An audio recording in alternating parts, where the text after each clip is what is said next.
Well, hello there. Most people would agree with you if you said that fishing is a boring skill in Hypixel Skyblock.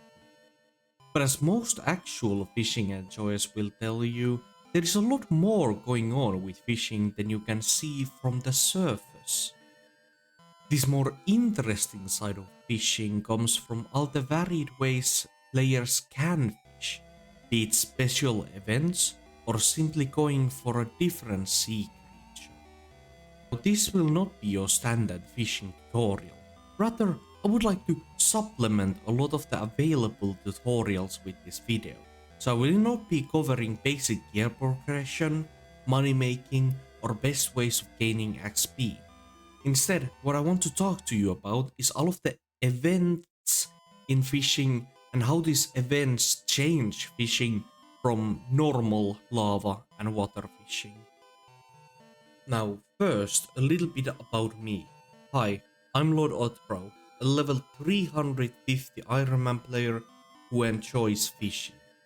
I have hit fishing 50 with another 25 million overflow, and have done most fishing events to completion, at least when it comes to the gear and loot you can get. Secondly, this is how the video will go.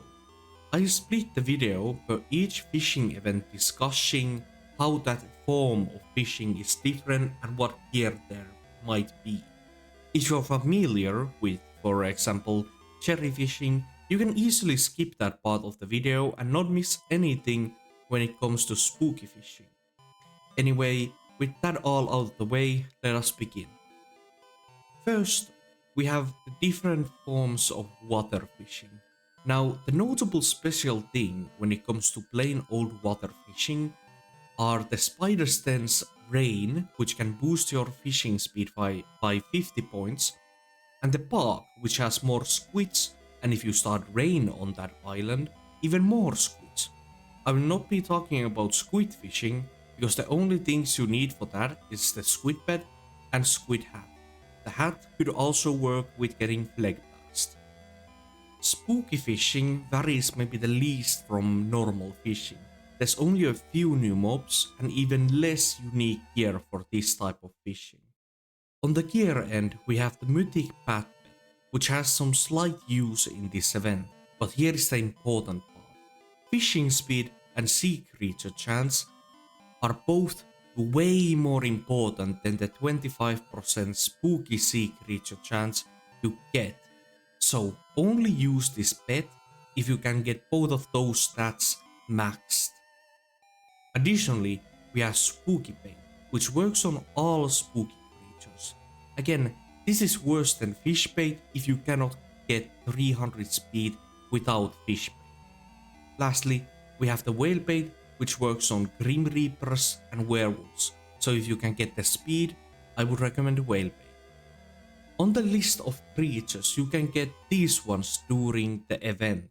Scarecrows, which can drop some candy, nightmares, which can drop a lucky hoof, werewolf dropping werewolf skin and the deep sea orb, phantom fisher with the phantom rod and deep sea orb, and lastly the grim reaper with the vampire fang, used for mythic bat, deep sea orb, and lastly soul fragments, which are used for the soul whip and the eternal hoof. As a final note, if you're fishing during the spooky festival, you can get candy and trick or treat chests from fishing. Fishing festival is slightly more complex compared to the spooky fishing.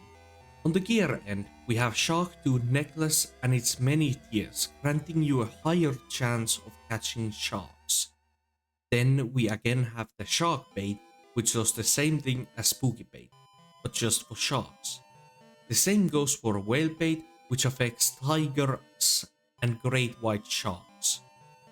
During a fishing festival, on the menu we have sharks. What a surprise! We got nurse sharks, blue sharks, tiger sharks, and great white sharks, or GV as many people call them. All of the sharks drop their teeth and some shark fins, used in multiple crafts.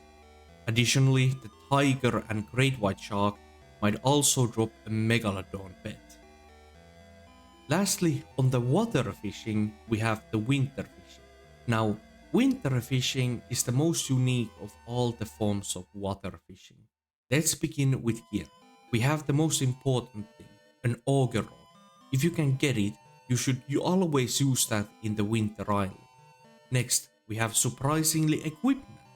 The snow equipment set gets doubled on the winter island, and reforged to snowy, they can be better than your normal fishing equipment in some cases, but that depends on how far you are in the game.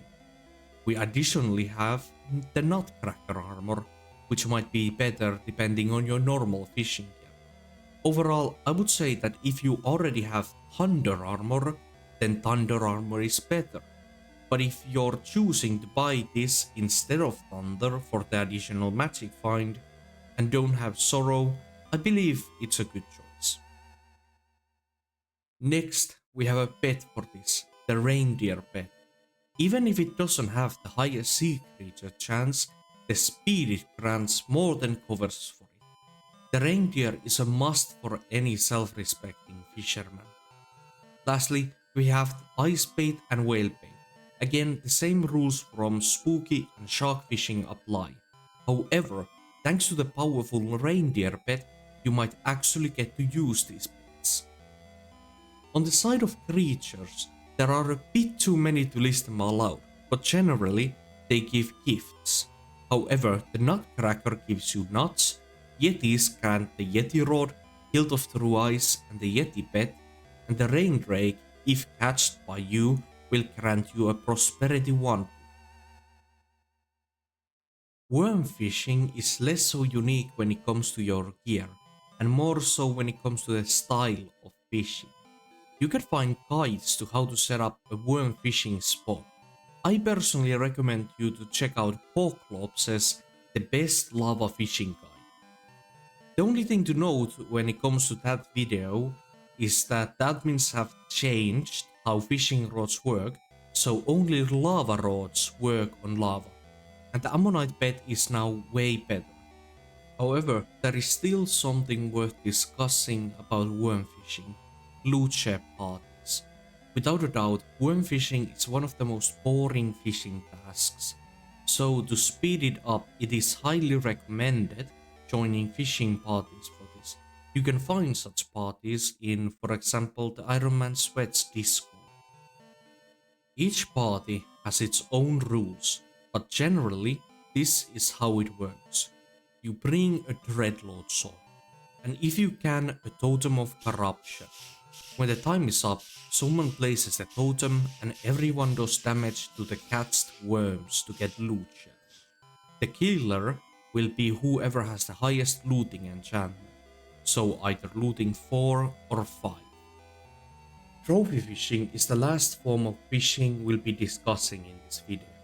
The unique part of this style of fishing is how you need to do special activities while fishing to have a chance of catching these creatures, like how fishing from a high point or in a specific location. But when it comes to gear, only two things matter: your fishing speed and trophy fish catch chance. So you can throw all of your sea creature chance to the wind and solely focus on your fishing speed, which you can get more of as the fishing speed cap is raised to 350 on the Crimson Isles. The way you can increase your trophy fish chances are a fishing rod up to 20%, trophy hunter attribute up to 20%, hunter armor up to 15%, with diamond armor you'll probably be using something like gold, which is 10%. An epic Kudra pet grants another 20%. Additionally, you can use the charm enchantment to increase the odd of higher tiers, for example diamond and gold, to be catched when getting 1. And with that, I hope to have covered all or simply most of the different events and styles of fishing. Now, as I mentioned earlier, I did not cover things like gear progression or best ways of getting experience. I didn't even cover why you want to do some of these styles of fishing. I simply wanted to highlight some of the more fun parts and things that make fishing so interesting to me. I probably missed also some smaller things that could improve your fishing setup for each different type of style. So if you know one of these mistakes I made, tell me. Send it in the comments and I'll pin the comments so that everyone can see exactly what I missed and have the best and most current information available. Either way, thank you for watching this video and I hope to see you next time. So yeah,